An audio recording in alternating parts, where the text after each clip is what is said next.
Hello नमस्कार, कशा आहात सर्वजण. तर सर्वांना सर्वात प्रथम श्री स्वामी समर्थ. आणि आज आहे गुरुवार, तर व्हिडिओ तुम्हाला नंतर येत आहे. तर मी आणि गौरी गेलो होतो स्वामींच्या मठामध्ये. तर आज आम्ही दोघीच चाललो होतो. गोलू पिऊला पण घरी ठेवलं होतं आणि वैष्णवी पण आली नव्हती. तर आलो आम्ही स्वामींच्या मठामध्ये. तर नेमकंच सुटलं होतं स्वामींचं मठ. तर गेलो आम्ही. गर्दी होती बरं का भरपूर. तर पाय वगैरे धुवून घेतले आणि आतमध्ये गेलो. तर बघू शकता तुम्ही किती छान वाटते स्वामींच्या प्रतिमेकडे पाहिल्यानंतर. तर माझ्यासोबत मी तुम्हाला तुमचंही दर्शन होतं आहे स्वामींचं. तर स्वामींवरून आलो, घरी आलो आणि घरची पण देवपूजा वगैरे करून घेतली. तर मला स्वयंपाक पण करायचा होता. तर मी स्वामींसाठी आज नैवेद्यामध्ये काय बनवणार आहे तर व्हिडिओ शेवटपर्यंत नक्की बघा. तर आज बनवणार आहे मी खारं वांग. तर शेंगदाणे, खोबरं, अद्रक, लसूण, कोथिंबीर घेतली होती. शेंगदाणे भाजून घेतले आणि बाकीचं काही भाजून नाही घ्यायचं. तर वांगे चिरून घेतले आणि तो जो मसाला आहे तो चिरलेल्या वांग्यांमध्ये भरायचा. तर तो मसाला जास्त पण बारीक नाही करायचा बरं का, थोडासा नॉर्मल म्हणजे थोडासा जाडसर ठेवायचा. फक्त शेंगदाणे भाजून घेतलेत, बाकीचं अद्रक, लसूण, कोथिंबीर आणि खोबरं तसंच ठेवलं होतं कच्चं. तर बघू शकता तुम्ही की कसं झालं आहे ते. असंच मिश्रण ठेवायचं. म्हणजे काय होतं, खूप गाळ केला का मग ते एकदम आपलं हिरव्या मिरचीचं वांग केल्यासारखी टेस्ट येते त्याच्यामध्ये. आणि त्या मसाल्यामध्ये थोडीशी धनेपूड, हळद, मीठ घालून सगळं मिश्रण एकजीव करून घ्यायचं. थोडंसं पाणी ओतायचं म्हणजे आपण वांगे भाजायला लागलो का हे नाही करायचं, निघत नाही म्हणजे तो मसाला. आणि कढईमध्ये जिरे घातलं आणि तो मसाला वांग्यांमध्ये भरून थोडंसं परतून घ्यायचं. म्हणजे पाणी टाकलं का तो मसाला बाहेर नाही येत. तर मी मिरच्या टाकायचं विसरले होते बरं का. तर त्याच्यानंतर मी मिरच्या टाकून घेतल्या त्याच्यामध्ये. आणि वांगं छान उलथं पालथं करून 2 मिनटं एक थोडंसं असं लालसर होईपर्यंत भाजून घ्यायचं. आणि त्यानंतर आपण शेंगदाण्याचा कूट जो राहिला होता त्यामध्ये पाणी मिक्स करून शिजायला ठेवायचं. तर खूप छान होतं बरं का, एकदा ट्राय नक्की करून बघा. तर आमच्या सगळ्यांना खूप आवडतं खारं वांगं.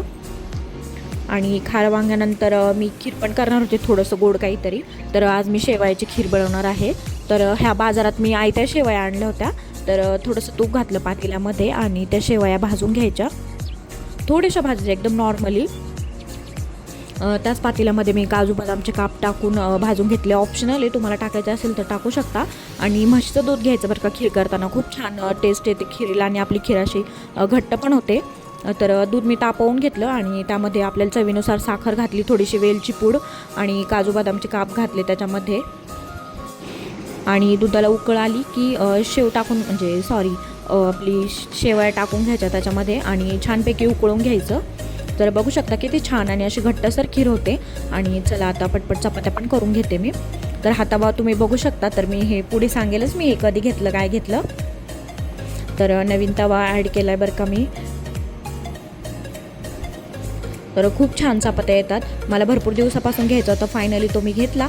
आणि आता चपात्या वगैरे झालं का स्वामींना नैवेद्य दाखवायचा आणि जेवण करून घ्यायचं.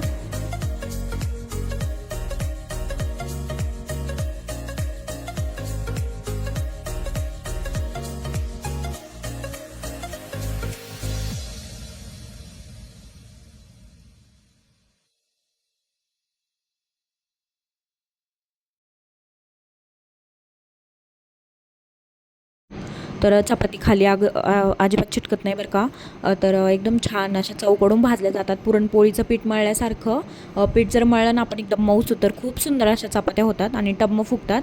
तर हे 2 छोटे नैवेद्य मी स्वामींसाठी बनवले होते. तर बघू शकता खूप छान असं वाटते की पुरणाची पोळीच केली आहे. खूप छान गुबगुबीत फुगली आहे ती. तर मी स्वामींना नैवेद्य दाखवण्यासाठी खाली पाण्याने हे करून घ्यायचं अगोदर आणि त्यावर ताट ठेवायचं आणि मग त्याच्यावर पाण्याने फिरवून घ्यायचं त्याच्यावर. तर नंतर ते स्वामींचा आपण प्रसाद घेऊन आपण ग्रहण केला तरी पण चालतो बरं का, एक 5-10 मिनटं ठेवायचा. तर हा व्हिडिओ वुमन्स डेचा आहे बरं का. तर तो काय मी टाकला नाही, टाकेल म्हटलं आणि माझ्या काही लक्षातच नाही राहिलं. तर मला घ्यायचं होतं मिक्सर आणि मिक्सर आपलं खराब झालं होतं. आणि प्लस फूड प्रोसेसर पण घ्यायचं होतं बरं का, म्हणजे आपले बरेचसे कामं सोपे होऊन जातात आणि रेसिपीसाठी पण खूप उपयुक्त आहे. तर मी तो घेतला आणि थोडंसं गावामध्ये पण चक्कर मारली बरं का. लस्सी वगैरे घेतली. खूप गरम होत होतं. आम्ही 4 वाजता गावामध्ये गेलो होतो तरीसुद्धा इतकं ऊन होतं. त्यानंतर लस्सी वगैरे घेतली आणि घरी आलो. तर ह्याला 4 हां 5 भांडे आले आहेत. तर आटा मेकर आहे, ज्यूसचा आहे, आणि हा फॉर्च्युनरचा तवा पण घेतला मी, आणि एक हॉकिन्सचा कुकर. मला छोटा कुकर पण घ्यायचा होता, आपला कुकर खराब झाला होता. तर कसे वाटले माझे भांडे कमेंटमध्ये नक्की सांगा. व्हिडिओ आवडला असेल तर एक लाईक नक्की करा. भेटूया अशाच नक्की व्हिडिओमध्ये. तोपर्यंत बाय.